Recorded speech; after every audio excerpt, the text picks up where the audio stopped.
I have in the book some images of scribes from the ancient world sitting cross-legged, looking at their tablets, and when I squint, they look very much like my students sitting cross-legged in the library, looking at their tablets. The other form that's returned is scrolling, right? We are scrolling again. We're scrolling down our screens, even though the scroll, which had been so important, which Ezra had held up as sacred scripture, had been replaced by the Roman invention of the book.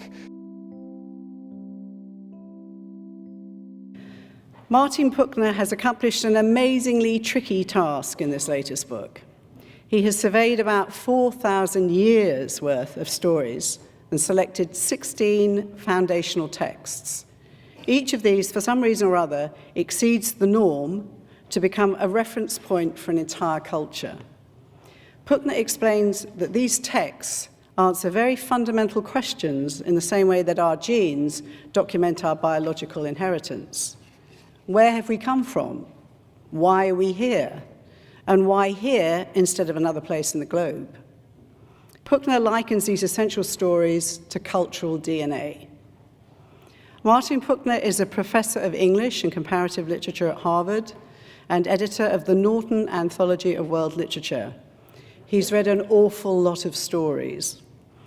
In addition to being chair of Harvard's new program in theater, dance, and media, he teaches an online course to hundreds of thousands of students in 160 countries around the world.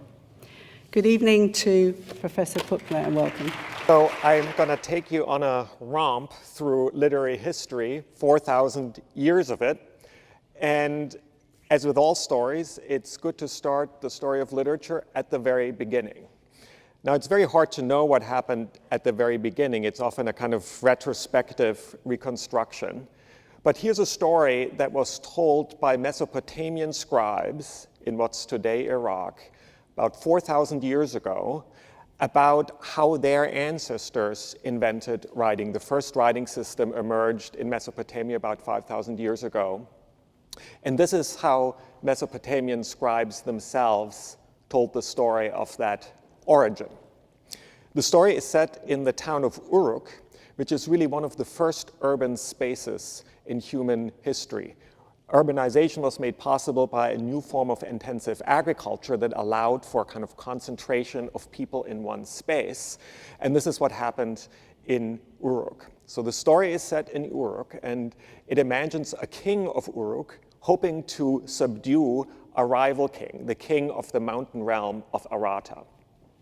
So the king of Uruk sends a messenger to the king of Arata with a threat demanding allegiance. The messenger runs all the way up the mountains, delivers the message, but the king of Arata is not very impressed and sends the messenger back with a challenge. If the king of Uruk can meet the challenge, maybe then he will submit. The challenge is to transport grains in nets all the way up to the mountains. The king of Uruk thinks about this challenge. He has an idea. He takes grain and lets the grain sprout. And then he can put it in nets, and he gives it to the messenger, and he sends the messenger with the grain up to the mountains, says, here, I met your challenge, pledge your allegiance. But the king of Arata still has no mind to do that, and sends the messenger back with another challenge that is met, and another challenge, and the messenger has to run back and forth quite some distance, and we seem to be at an impasse. The king of Uruk, in the meantime, gets really angry because he has met 3 difficult challenges, and still the king, the mountain lord of Arata, is not submitting. So he goes on an incredibly long and angry rant. And at this point, the messenger standing next to him panics because he can't remember the long rant. And it's at this moment, according to the story, that the king of Uruk takes some clay, puts his rant, onto the clay tablet, gives the clay tablets to the messenger. The messenger runs up one more time to the mountains, presents the king of Arata with the clay tablets and says, here's the message. The king of Arata looks at the message, holds it to his ear, doesn't understand it, doesn't understand what's going on, can't understand how a clay tablet can hold language, and then in the face of his entire court, he submits to Uruk. So this is the story how these scribes imagined the invention of writing. It's a pretty self-serving story, and it's a story that captures the power they felt writing really had. It allowed speech to be projected across space from Uruk in the mountain plains up to the mountains. It imagines the power of this technology because the king of Arata is so impressed just by this technology that he acknowledges in some sense the superiority of this civilization that has developed writing.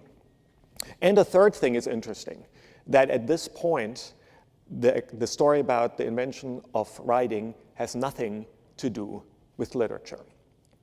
It's purely a kind of diplomatic message. It's the first text message, if you will, in human history.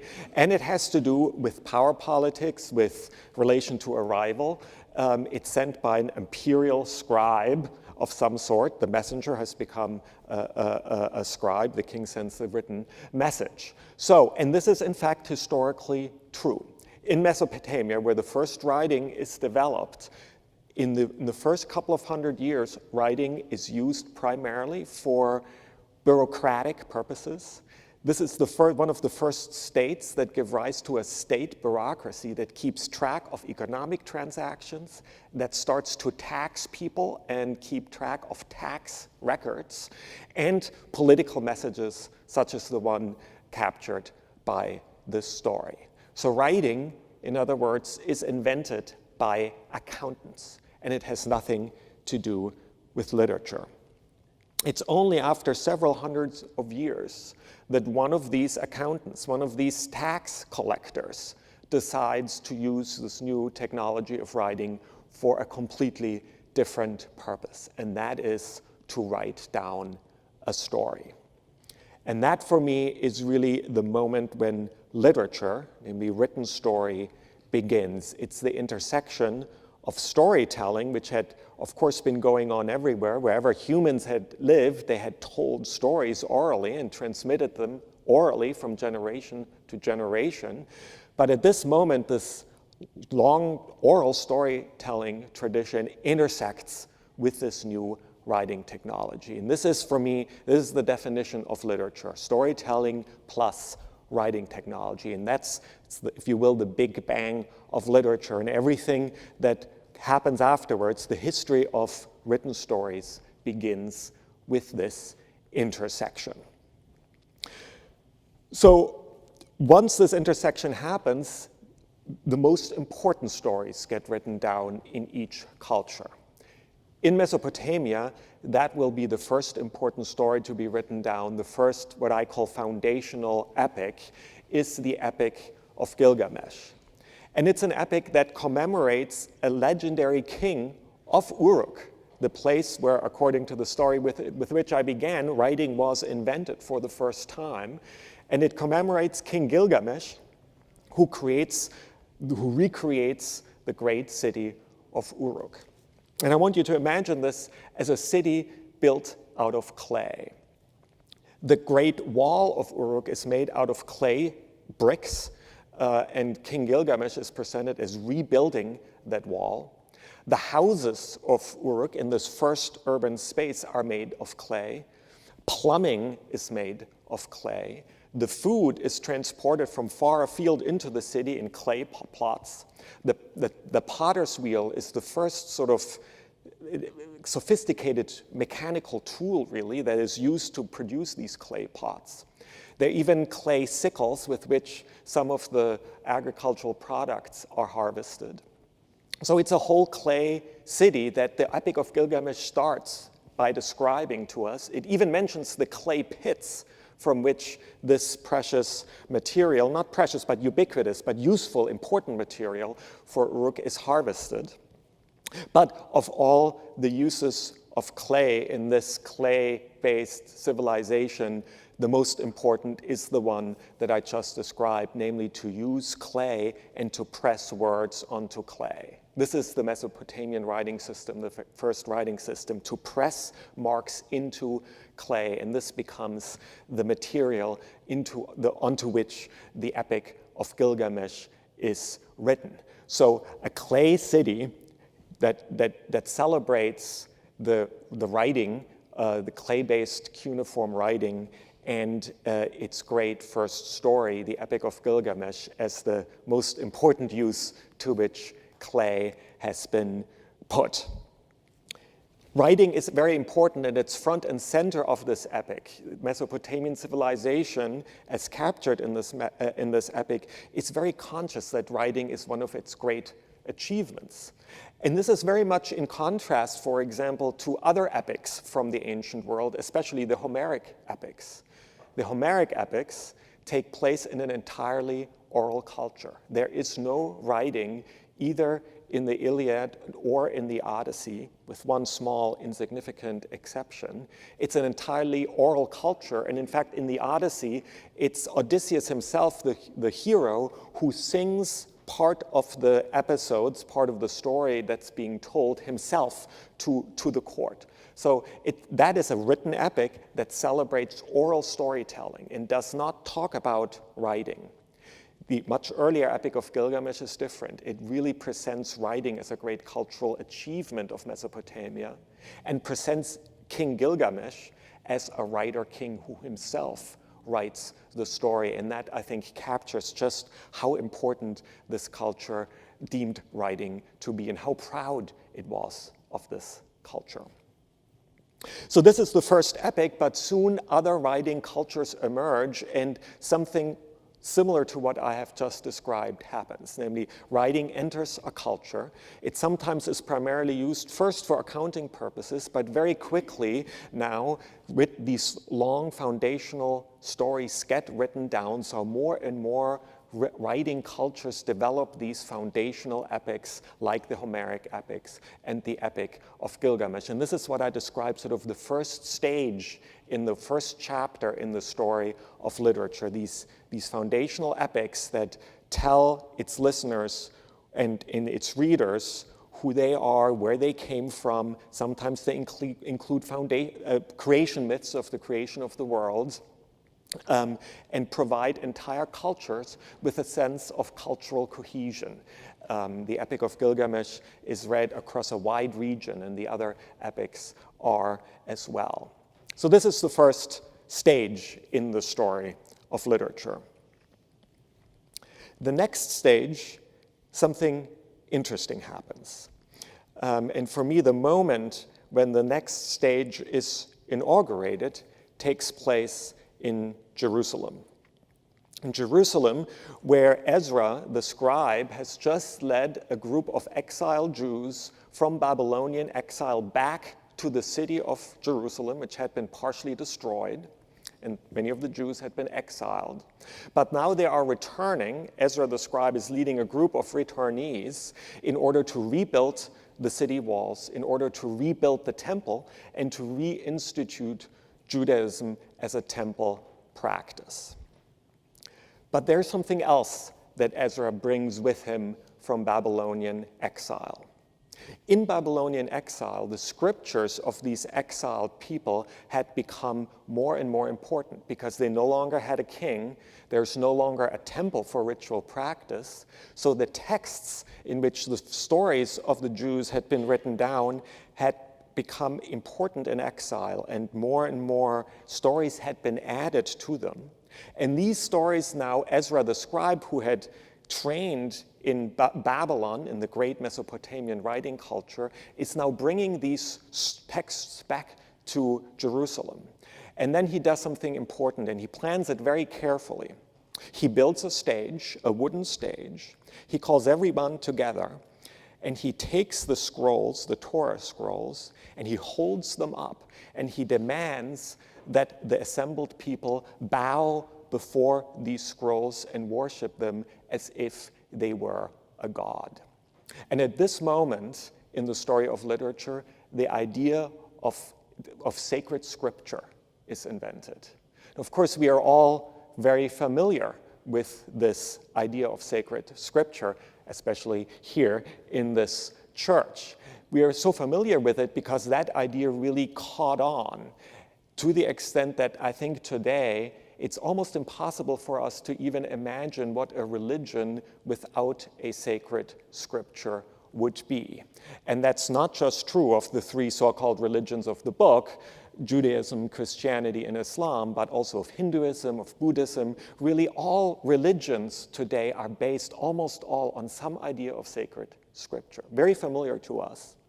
But like all things, this idea that what once was a very mundane accounting technique, tax collection technique, if you will, in Mesopotamia, should become sacred, that some of these written stories should come to be seen as sacred stories, had to be invented. And for me, one moment where this idea was invented and really presented for the first time is in that moment when Ezra, who was exposed to the most sophisticated writing culture at the time in Babylon, returns and holds up the Torah scrolls and basically institutes the text as something even more important than the temple. And of course, that becomes hugely important. So this is, if you will, the second stage, the second chapter in the story of literature, the idea of sacred scripture. And I think since then we have been living in a world that has really been very fundamentally shaped by this idea of sacred scripture. The next stage in the story of literature takes a different turn.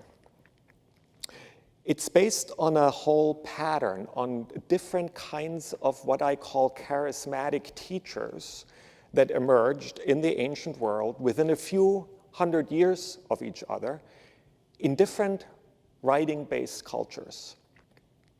These charismatic teachers live in writing cultures, but they have in common that they chose not to write. Among these teachers, I count the Buddha in India, Confucius in China, Socrates in Greece, and Jesus in the Near East.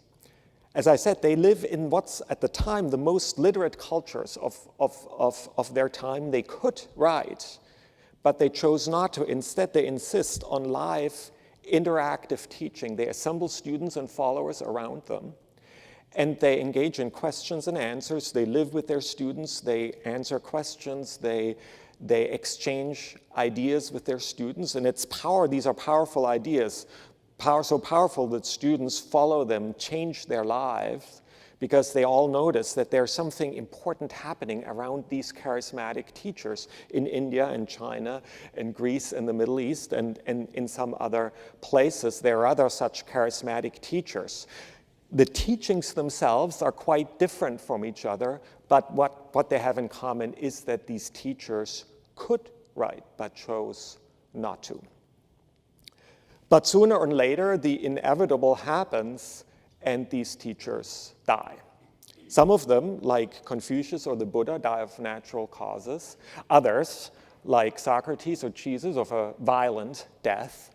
But either way, their students are now faced with an irretractable dilemma. They want to commemorate their teachers. They are convinced that their teachers are the most important figures and that their thoughts and deeds and words need to be somehow memorized and passed down. And yet these teachers refuse to write.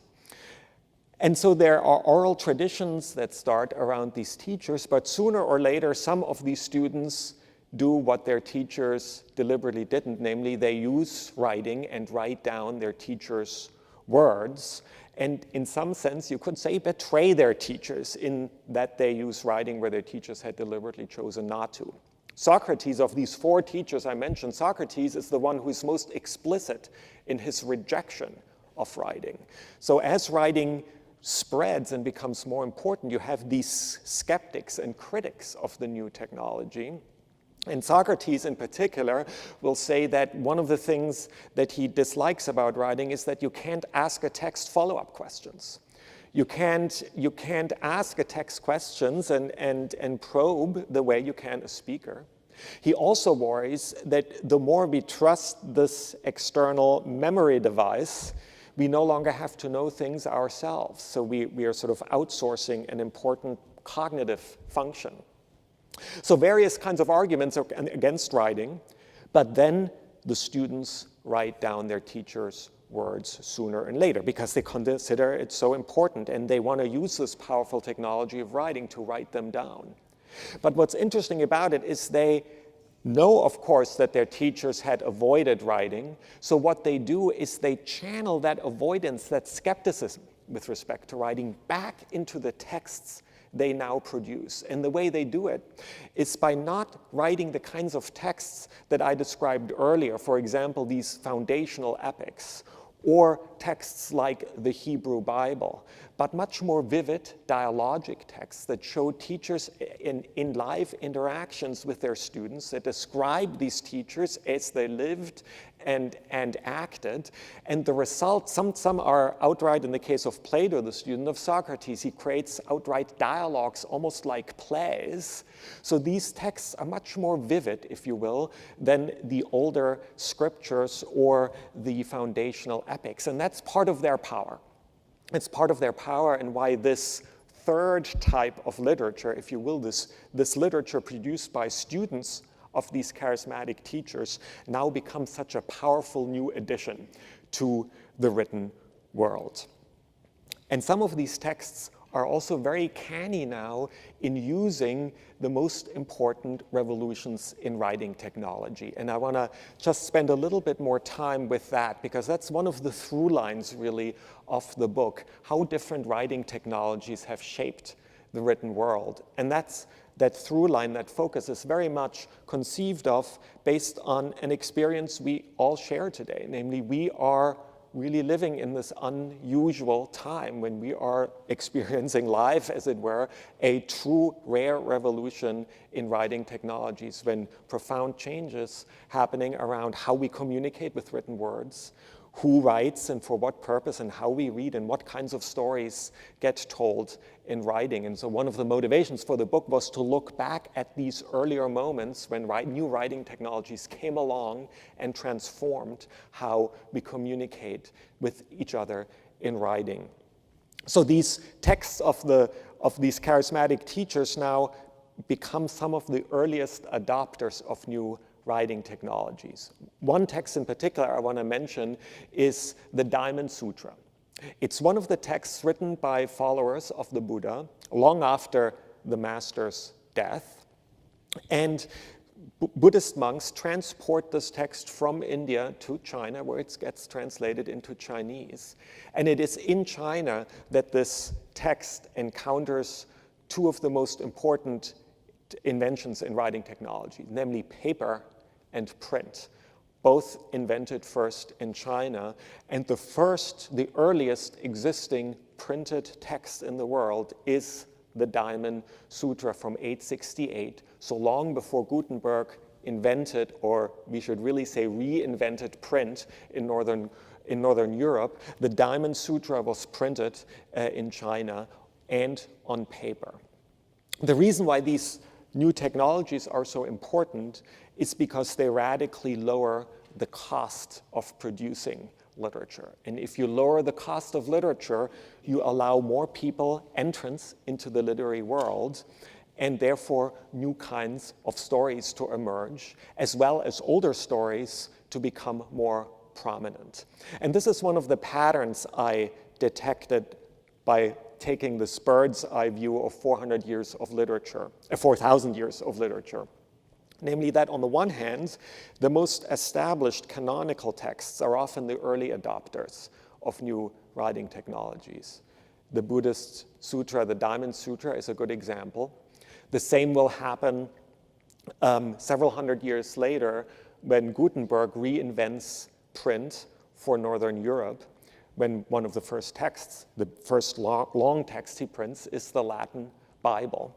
So these established canonical sacred texts or texts of master teachers are often the texts that are in the best position to profit from these great new technologies. And these are also often texts that their believers, their readers, want to use to proselytize. So they are invested in replicating these texts and distributing them and proselytizing with them. One reason why that print and paper, for example, are such excellent technologies for these texts.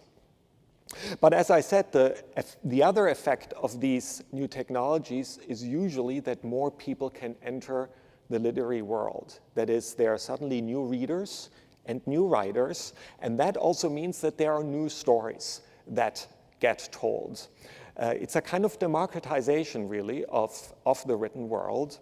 And that happens whenever these new technologies come along. Happens in China with paper and print. And now paper gets adopted by the Arabic world next. There are very dramatic stories about how the Arabs had to extract the secret of paper making from Chinese prisoners of war.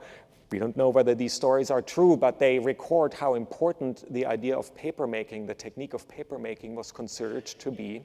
And Baghdad becomes the center of papermaking in the Arabic world. And it's in Baghdad that a new form of popular literature emerges that, if you will, is the beginning of a fourth stage in the story of literature, namely popular storytelling that now, for the first time, is written down. And the text for me that captures that best is a story collection from the Arabic world you all know, that we all grew up with, namely the Arabian Nights. The Arabian Nights is a very different kind of literature, yet again, from these earlier ones. It's a very loose story collections with hundreds of stories. The stories themselves come from far-flung places, as far away as Persia and India and Greece, and these stories circulate on the Eurasian continent. But now that, thanks to paper, writing has become cheaper and more widely available, and new readerships, especially a rising merchant class, is interested in written stories, these different kinds of stories make it into writing. And the result is this marvelous story collection of the Arabian Nights. The earliest paper fragment from the Arabic world is a fragment from the wonderful framing story of the Arabian Nights. And the Arabian Nights is just one of many of these story collections. Story collections really start to dominate the world of writing for many hundreds of years, all the way to the Middle Ages. And it becomes a way of collecting different kinds of stories that different readers can now enjoy and participate in, stories that get retold. And these story collections are also dynamic in that new stories can be added to them. Our current version of the Arabian Nights really comes from the 18th century. So there are, over the hundreds of years, different stories were added to this framing story of Scheherazade and her sister and the king. And these framing stories become almost like storytelling machines, where you add new stories and you adapt them, and there are stories within stories. It's a real storytelling universe that's created. And one of the drivers, I would say, of that is paper. What's interesting about the Arabic world is they adopt paper to such great effect, but not print. These two technologies, both invented in China, separate. One travels to the Arabic world, and through the Arabic world and Arab-occupied Spain to Europe. The other, namely print, travels on the Silk Road through the Eurasian continent to Europe. And it is with Gutenberg in Northern Europe that these two inventions reconnect. And it's really that reconnection of paper and print that sets off the second great revolution in writing technologies, namely the print revolution in Northern Europe, so-called invented by Gutenberg, but really reinvented by Gutenberg, because Gutenberg was quite aware that there was some form of print that had happened in China. He was also lucky in that papermaking, the art of papermaking, had just arrived in Europe a few hundred years before, just in time so that his newly conceived printing press could really take off thanks to paper, because without a cheap writing surface. Without a cheap writing material, print would never have had the transformative effects it had in Northern Europe. It may be perhaps good to end this part of the story with the Gutenberg Revolution, because there are two moments that are worth pointing out. And the one is the sort of better known part of the story, namely that after Gutenberg printed the Latin Bible, there was a kind of explosion of literacy. More people wanted to read the Bible, and that really triggered the Protestant Revolution, right? Because more people wanted to read. The Bible was translated into the languages of the people, into English. Martin Luther translated the Bible into German, and really much broader groups of people had access now for the first time to this sacred text. So that, in other words, it was partially the print revolution that starts a chain of events that leads right up to the Protestant Revolution, because Martin Luther really becomes expert at dominating this new world of print with his fantastically polemical and witty kind of writing. So that is maybe part of a story that you know, and I think it's a true story. But there's a story before that happens that I want to briefly talk about, and that for about 60 years, it did not look like print was going to lead to a weakening of the church at all. For the first 60 years, print and the church worked hand in glove. The first thing Gutenberg prints after reinventing the printing press is indulgences. It was perfect for the printing press because these are one-page sheets of paper. You would leave off the name of the person who would buy the indulgence, and you could just print hundreds or thousands, in some cases tens of thousands of these indulgences, and it's basically like printing money. And this is exactly what the church did. The church loved the printing press and used it immediately, became its first client of Gutenberg, and used it immediately to print indulgences. And the second thing Gutenberg prints is, of course, the Latin Bible. Now, Gutenberg had some reason to worry whether the church would like that, because up to that point, devoted monks had devoted their lives to painstakingly copying the sacred scriptures in this elaborate method that promised salvation in the afterlife and was this kind of great meditative technique that many, many monks devoted their lives to. And here Gutenberg was coming with this new machine and proposing to do the work of monks much more cheaply, right? You would think that the church would be very skeptical of that.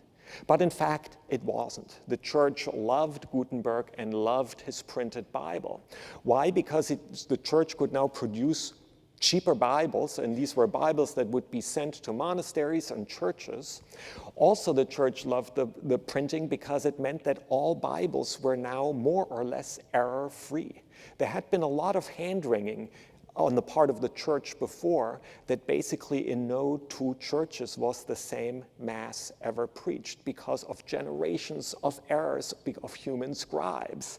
So there's a real concern about that. And with print, of course, there can be printing mistakes, but the mistakes of generations of scribes that would multiply would be eliminated. And so print promised to solve a real important problem for the church. So for about 60 years, print and church worked hand in glove. And it was only after that golden period, so to speak, that the second effect, that popular effect of new writing technologies made themselves felt.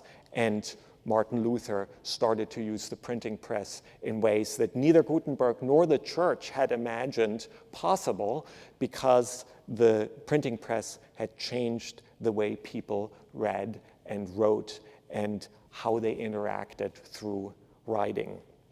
And since then, we have been basically living in what some call the Gutenberg galaxy, namely a world shaped by the printing press. The first printing press in North America was right here in Cambridge because, of course, the Puritans developed here the most literate society on earth. And I talk about the inheritance of that kind of book reading and printing culture all the way to Benjamin Franklin, who was what I would call the first print entrepreneur, in that he created a whole network that included paper mills. Of course, he was by profession a printer.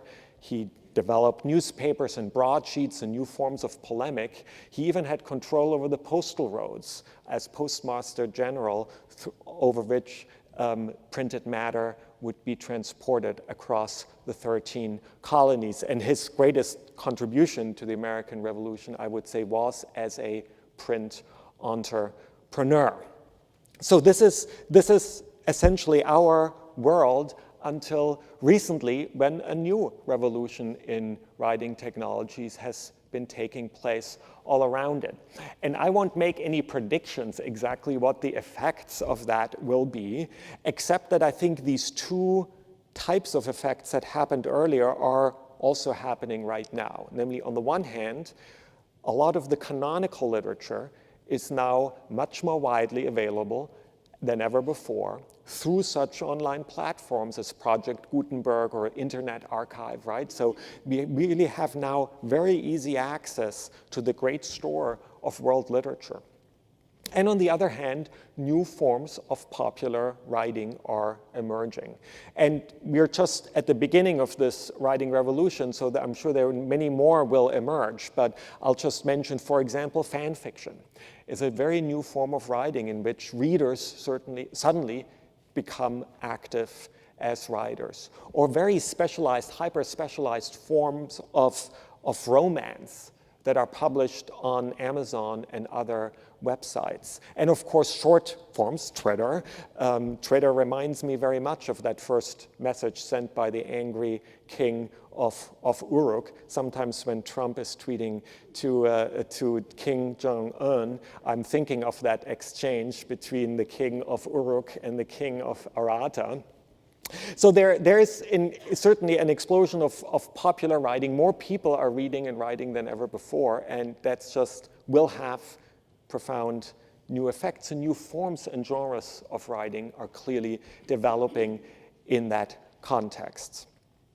But not everything is new. I'm also struck that some of the new forms that are ushered in by our revolution harken back to much earlier forms. One of them is the tablet. Right? I started with the clay tablets on which the Epic of Gilgamesh was first written. And tablets had gone out of fashion for really thousands of years, replaced by the scroll and later by the book. And now, for the first time, we're writing on tablets again. I have in the book some images of scribes from the ancient world sitting cross-legged, looking at their tablets, and when I squint, they look very much like my students sitting cross-legged in the library looking at their tablets. The other form that's returned is scrolling, right? We are scrolling again. We are scrolling down our screens, even though the scroll, which had been so important, which Ezra had held up as sacred scripture, had been replaced by the Roman invention of the book that I haven't had time to talk much about, a very convenient format that's easy to transport, that's easy to flip through. But now, because computers encode text as continuous text, they don't divide naturally into pages, we are scrolling down our screens again. So a lot is new. And I think there will be new, and there already are new forms of storytelling that are developing, but some of these techniques also, in an interesting way, go back to much earlier forms of storytelling from the 4,000 years of literature. So this is the story of literature in 40 minutes, as I promised, and I think now we can move to the second part of the evening. Thank you. Just before we open up to general questions, I had a couple of questions for you, Martin. You're very optimistic, it seems, about the future of writing, and I wish I were too. I'm not. But I don't think you can equate texting with literature, can you really? I mean, the sort of level of the kind of diminution of word use, getting by with cool, awesome, awesome, awesome, awesome, exclamation, smiley face, smiley face. Okay, so the smiley faces is another thing that's returned. Non-phonetic writing, right? It's iconic writing. It's like cuneiforms. Interesting that that's really taken off again. Compression. I'm not saying the average text or the average tweet is great literature. But so one of the episodes from the book is what I think is the first great novel in world literature, which is The Tale of Genji, written at the court of Japan about 1,000 years ago, written by a lady in waiting, Murasaki Shikibu, a wonderful and moving story. She basically had to teach herself literature secretly, because as a woman she didn't have access to literature, and then turned that knowledge, that self-acquired knowledge, and her position at court into the first great novel with really very psychologically acute, describing in great detail that court society. And what's central in that picture, in that novel, is that this court society uses for everyday forms of communication these short waka poems. They're just 2 lines. And they're not necessarily great art. Some of them are great art, but they are that's the form of communication, and you send them back and forth. Hundreds of such short poems / text messages were exchanged at court, and the form of interaction was very similar. It mattered how long you waited before you responded. There was a clear style that emerged in this communication. Certain things would be said, certain things would be unsaid. Anyway, again, when I squint, I see a society depicted in this first novel that uses a form of very quick text messages back and forth, basically to communicate and conduct everything from love affairs to politics. So again, this is not necessarily reason to be optimistic, I suppose, but I think it's just a reminder that compression and short vernacular forms of short written expressions can do double duty as communications and very ephemeral and nothing important about it, but also lead to a form of art. And I think there are some people who use Twitter and text messages who figure out that you can turn it into a particular style. And again, Trump certainly has. Well, it's interesting. Well, he has to some extent, of course, but it will be very interesting how future presidents use Twitter. Of course, now we think of Trump-style use of Twitter as the only possible one, and it may well turn out to be typical, but maybe other presidents will use it in a slightly different form. We are really just at the beginning of it, and I think there are maybe possibilities he can't quite imagine. Another question. Speaking the truth, that the telling of a story, which is so important and integral to so many cultures, I've been very impressed by the resurrection of oral storytelling that's taking place with the moth and live situations where people are present to hear people's stories being told. Yes. It seems like we're hungering for that. Yeah. I agree, and it's one of the things that surprised me about the process of researching and thinking about and writing this book. I imagined that the role of oral storytelling would be important, certainly in the beginning of the book at this moment of intersection, but what I didn't quite expect, but what turned out to be the case, that the importance of oral storytelling continued all the way to the very present. One example is the Epic of Sunjata, which is this great West African epic that commemorates the founding of a kingdom in Western Africa in the late Middle Ages and was transmitted orally for hundreds of years and written down in its current and the most important current form only in the late 20th century. So you realize that this transition that we may associate with Mesopotamia or with Greece of Homer is still happening all around us, and that oral storytelling and writing technologies are as intertwined as at they were at the beginning, and it's not that the one is replacing the other at all. And these charismatic teachers who avoid writing altogether are, again, are another example of that. So you're absolutely right. And this is partially, again, of course, a story of maybe new technologies. So the Epic of Sunjata was actually not literally written down. It was recorded with a tape recorder in the 90s and then transcribed and turned into writing. And that turning an oral story into writing is a really interesting and very dramatic and difficult process.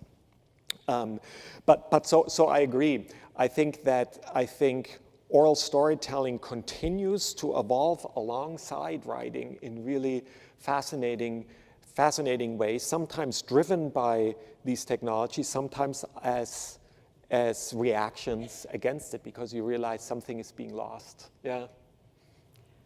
If you'd like to come up to the microphone, we can take questions, please. How can we, as people, know what is truth and what is not? Yeah. No, it's an important question. It's important now than ever. And I think one thing I realized from looking at this long 4,000 years of literature and written stories and how important different writing technologies are, is like all powerful tools. They can be used for good or ill, right? It's not necessarily good.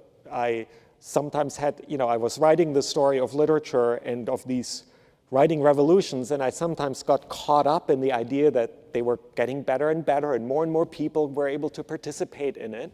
But of course, with each of these revolutions, more things were written. There was, more possibilities for falsehood, if you will, for fake news, for misinformation. And this is why some of the charismatic teachers I talked about, like Socrates, were very skeptical of writing of any sort.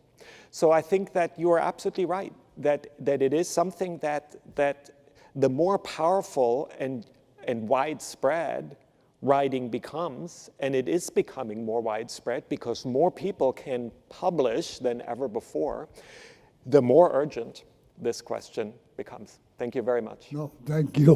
What do you think of Socrates' concern that external memory devices like Google constrain or limit our knowledge? I mean, he didn't put it that way, but I guess he asked that fundamental question. And also, what do you think of folk songs as sung by Bob Dylan as exquisite forms of literature? Yeah, well, to start with thank you for both questions, and start with the second, I was very happy when the Nobel Prize Committee, in its wisdom, decided that Bob Dylan was literature, and I think that precisely because of that intersection of oral storytelling and singing and literature that we somehow thought we had left behind was put front and center even of the Swedish Academy, the body that gives the Nobel Prize. About Socrates, I thought a lot about it. I don't have a simple answer because it's so paradoxical that the only reason why we even know about Socrates' arguments against writing is because his student Plato chose to write them down. So, in some sense, even though I was, throughout writing this book, fascinated by oral storytelling and how it emerged and was intertwined, I nevertheless somehow always found myself, whether I wanted or not, taking the side of writing, including in this moment when Socrates, but also Jesus and the Buddha and Confucius, they refused to write, but even though I'd said that their students betrayed their teachers, and to some extent they did, I'm glad they did. I'm glad they did, because otherwise we wouldn't be here debating it.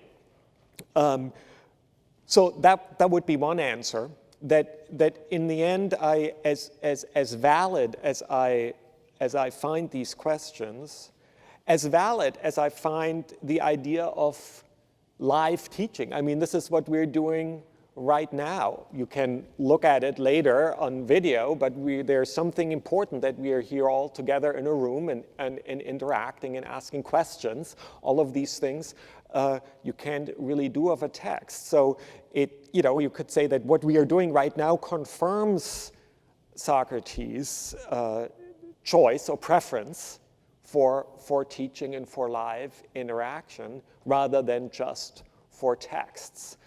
But writing is powerful, as we just said in connection to the earlier question. And so it's difficult to give up on something that's so powerful, and I personally wouldn't want to do it. I'm looking forward to reading your book as well. You've documented 4,000 years of literature. How do you see today's contemporary writing? I mean, I think Dickens and Tolstoy and Joyce and all these great writers were chroniclers of the time, and they could tell us so much about a society.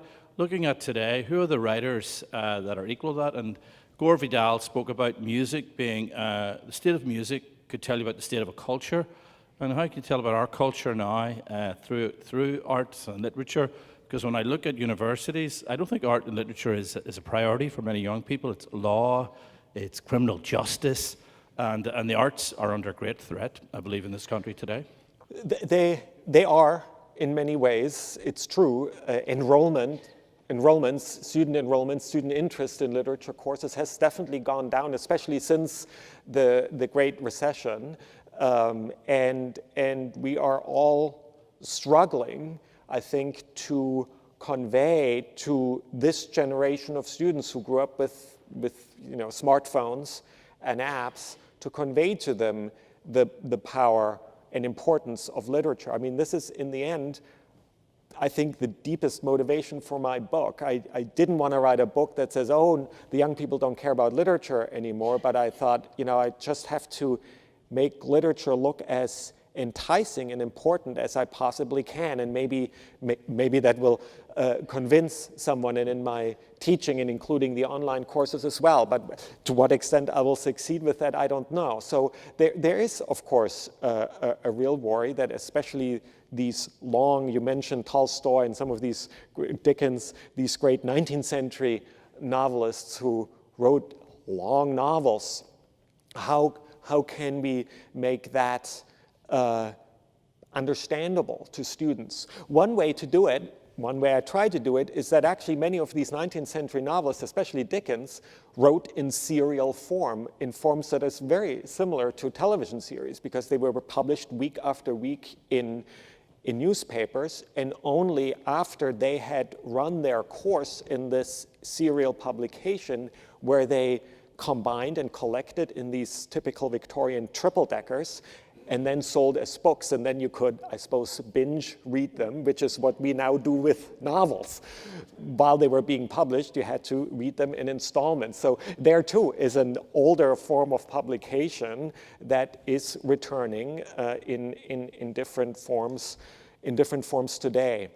But it is a challenge, and I don't know that I have a good answer for especially how this generation of students, how to convey to them the importance of literature. It's a challenge.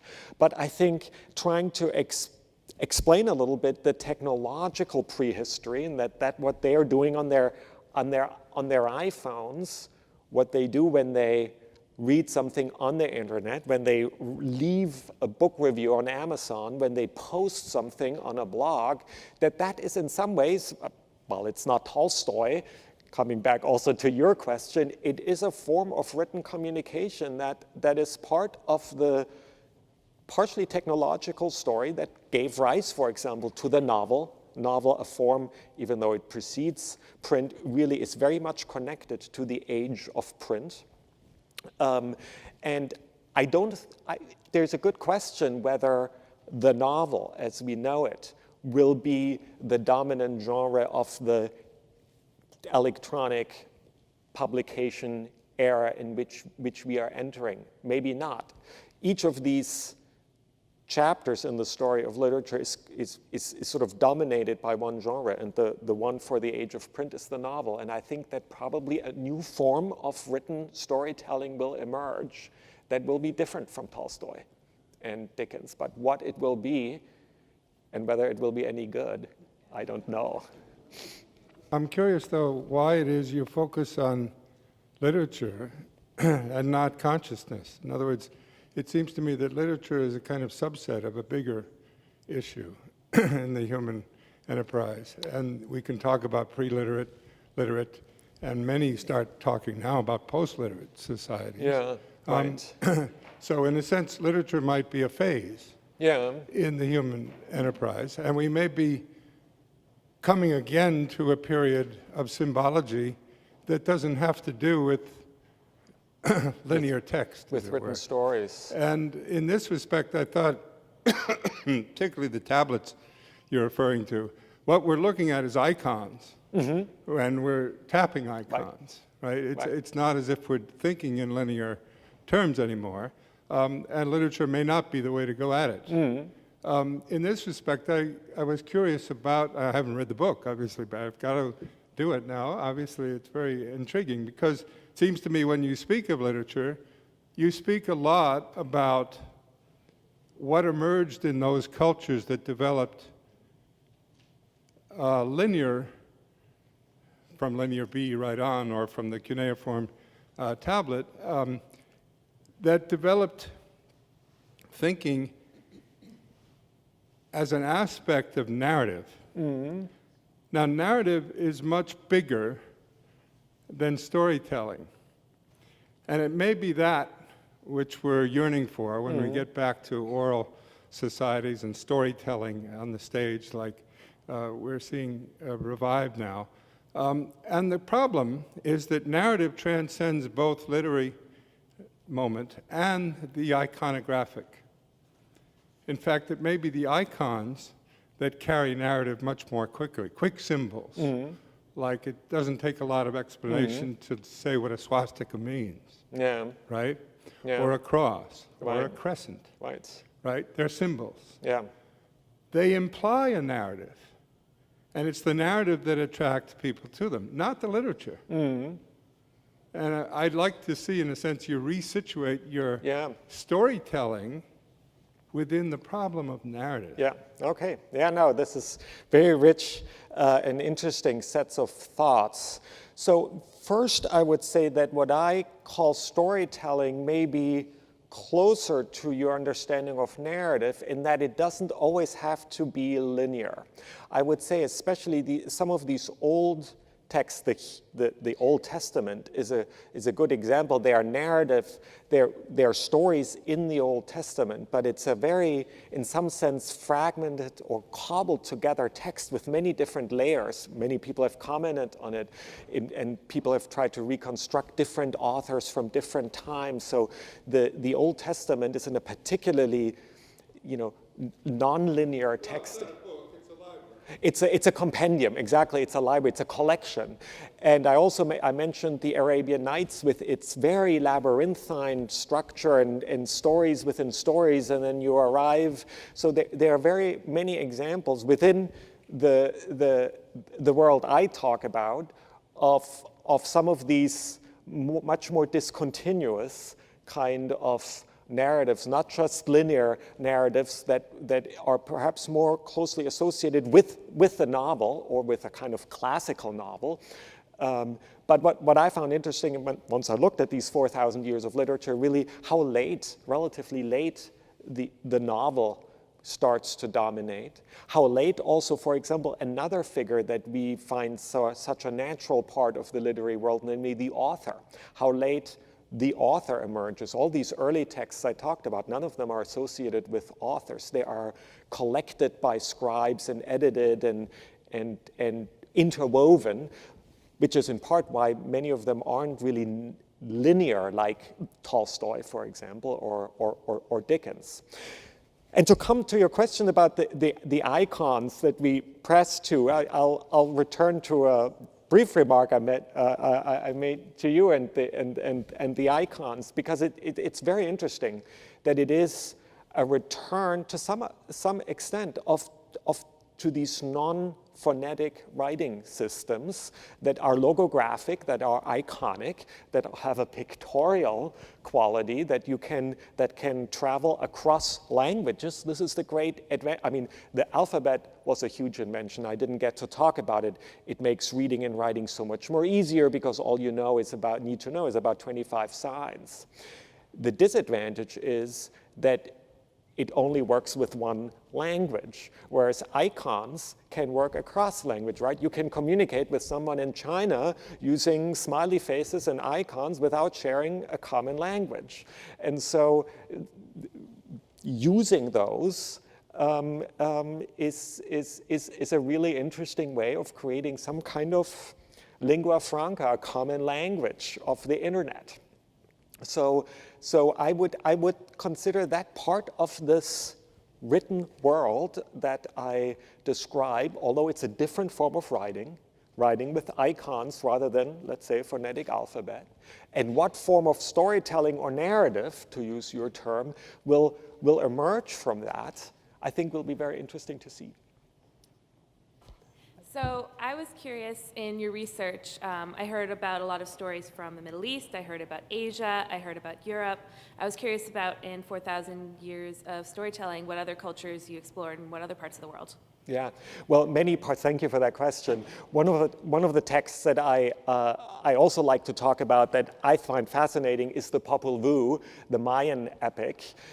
One of the things that is great about it is that the Mayans developed the only confirmed independent writing culture in the world, because all the other writing cultures from China to the Middle East are part of the Eurasian continent. And it's possible, we don't know whether they were independent inventions of writing. It is possible, but that the idea of writing as it emerged in Mesopotamia traveled to these other places.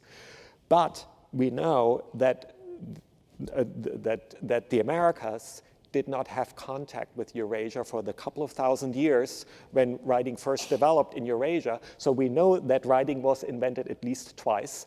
And in the Americas, it's primarily the Mayans who developed the most elaborate form of writing. And it's almost like an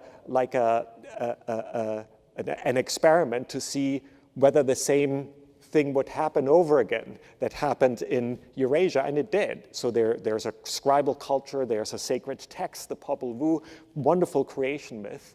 So I love it because of that unique quality that it's the only completely independent writing tradition. And also because it's another of these great stories of survival of some of the texts. That's something I didn't get to talk very much, because when the Spaniards came, they very quickly realized that the Mayan writing culture was a sort of center of resistance especially to conversion. So the Spaniards started to burn all the Mayan books. And Mayan scribes realized that in order to preserve the Popol Vuh, they needed to go underground.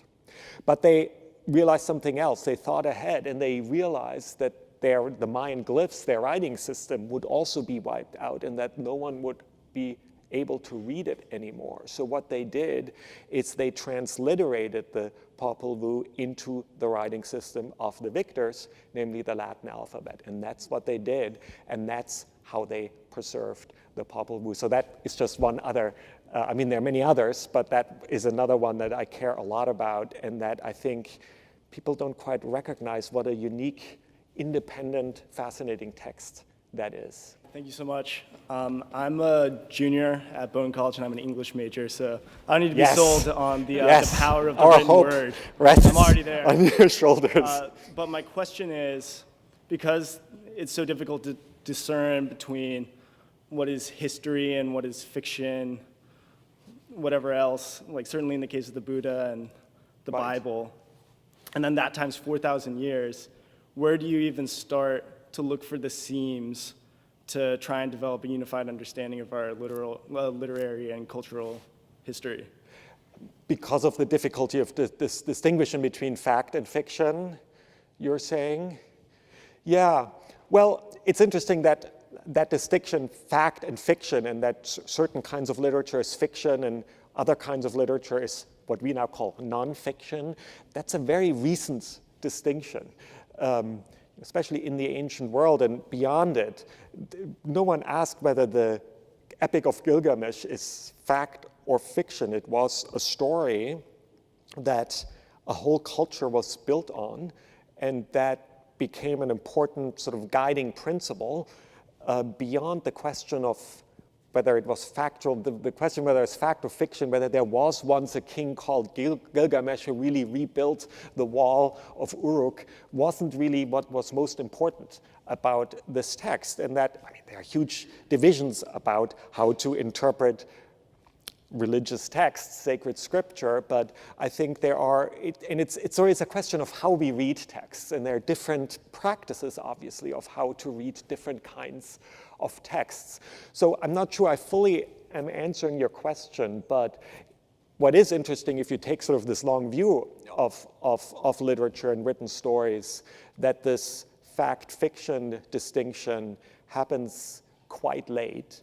And I think for me, what was interesting is actually to break out of that to some extent and really focus on written stories, no matter whether these written stories were what we would expect today to find in a fiction bookshelf in a bookstore down at the Harvard bookstore, or in the shelf for religious texts or political texts. I have a chapter on the Declaration of Independence, which is another text that tells a story and becomes really a foundational text for an entire culture. So this is the written storytelling dynamic I'm after. The fact fiction one is part of that story, but a relatively late one, which doesn't mean that it's not important. And certainly I, as someone who was telling the story of literature, my book is what we want to call nonfiction book, even though it contains a lot of stories. So it is an important distinction today, but it's a relatively recent one. Thank you, Professor Bruckner, for a very interesting talk. I found the way you parse the development of stories in writing very thought-provoking. And I'd like to just make a comment. I feel that you brought into relief for me the importance of writing in the history of human thought. And in particular, it's interesting to me that in the moment we seem to be in a kind of explosion of writing of all kinds. Right. It's true that your basic texting of two high school kids who say, sup, and eating pizza, ha, ha, ha.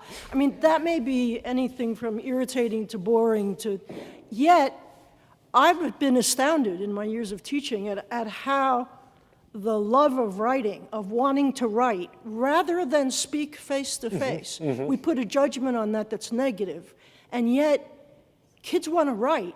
They want to write to each other. They'll write to each other if they're in the same room. And so that seems to me to be, I'm not saying it's correlative, it occurs together with an explosion of writing, and I'm not saying there's a causal relationship, but it is interesting, that, for instance, that a huge number of new writers are writing their memoirs. People want to tell their stories. Right. And they tell them in everything from a loose prose poem to a carefully structured novel. I was brought up on writing as a craft, on Flaubert and Elizabeth Bishop, and all these people who worked to language carefully and for a long time before they would make it public. And yet, I am interested that that narrows down the number of people who have access to writing their stories. Yeah.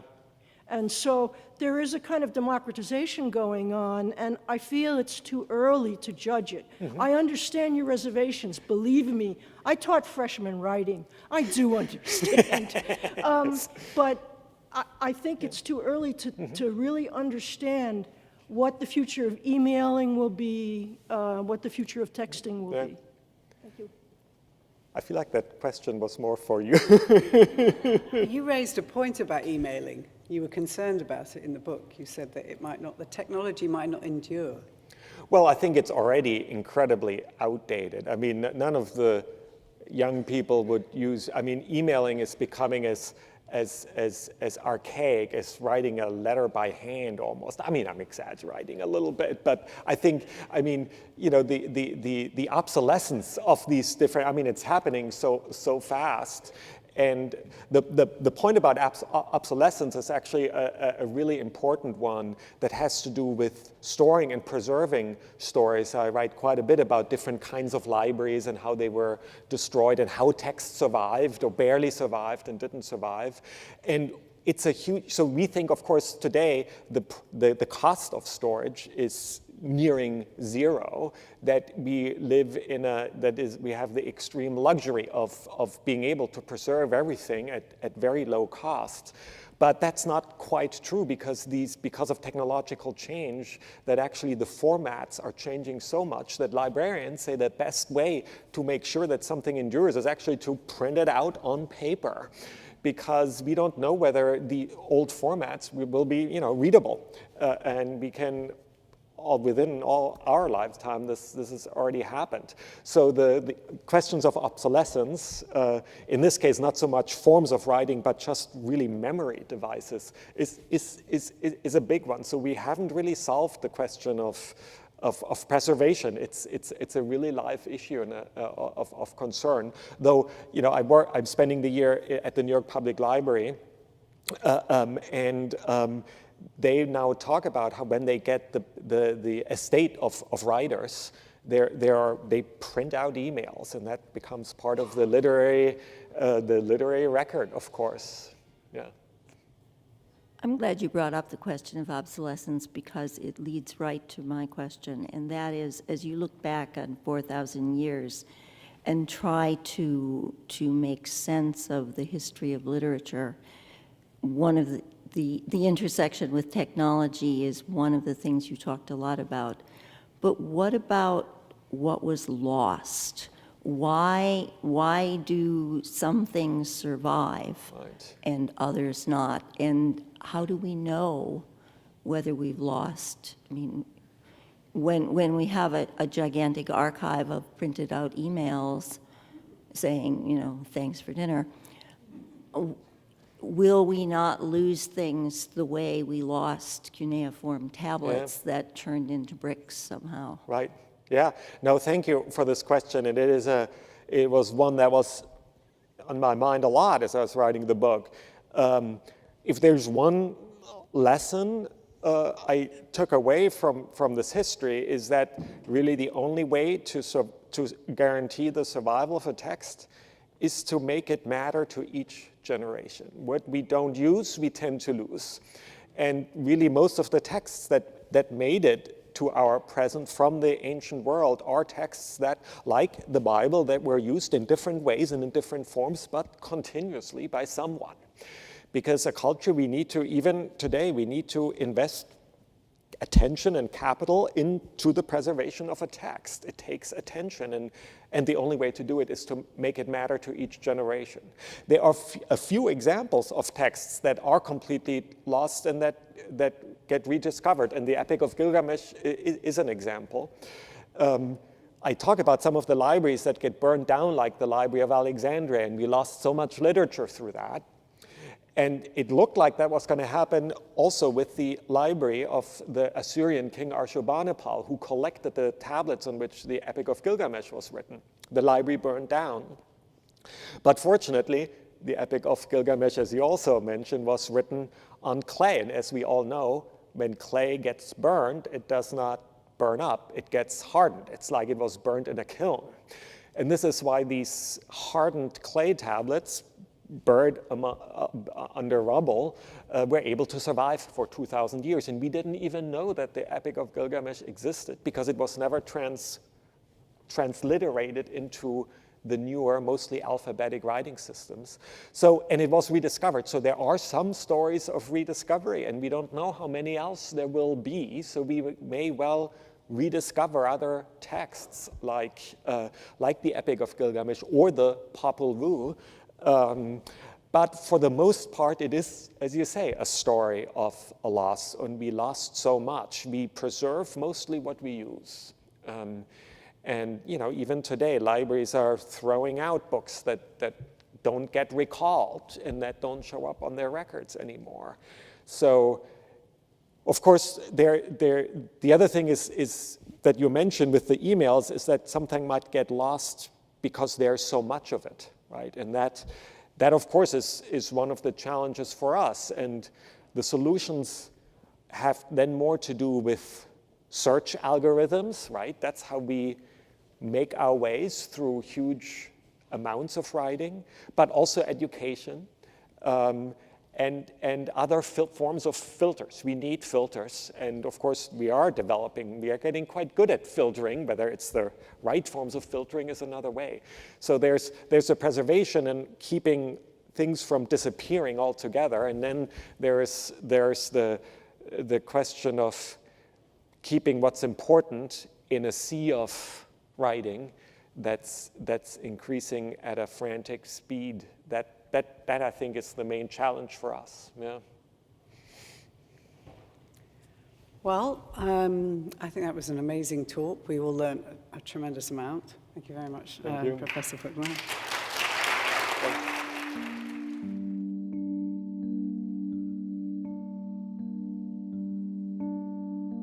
Of course, we know about the Secret Six. Was the group of abolitionists in Concord, in Boston, in New York, who gave him the money and the weapons specifically for Harper's Ferry. So we know of at least 6 guys that supported him. But as for in theory, a lot of people thought it might have been a good idea. But again, when he was captured, a lot of abolitionists kind of turned their back on him and said, I wasn't involved. Of the Secret Six, 5 of them either disavowed dealing with Brown or they left the country. Only one of the Secret Six stayed in Worcester, Thomas Wentworth Higginson. He stayed in Worcester and said, okay, you want to get me? Come get me.